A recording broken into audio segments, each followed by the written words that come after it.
Okay, here's what we done. Day 9, we've graveled that whole area all the way close to that back house. Oh, that makes it look really good. And we're bringing it all the way down here to the front. And we actually started the roofing, but what happened was my roofer said that we got problems.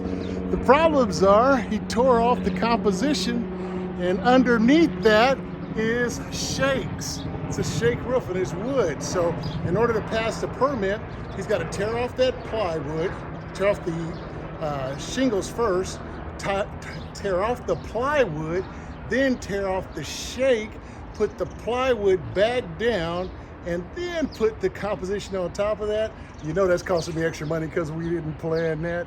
But guess what? The show must go on, and I need to get this house ready to sell. So guess what? I gotta pay my roofer. Fortunately for me, my roofer has put on all the roofing on this project. He did the back house, he did the middle house, which is ADU, and he's doing this. So I know I should get a good price, and he's gonna do a good job more than anything else. So this is day 9, you guys, and it's looking really good.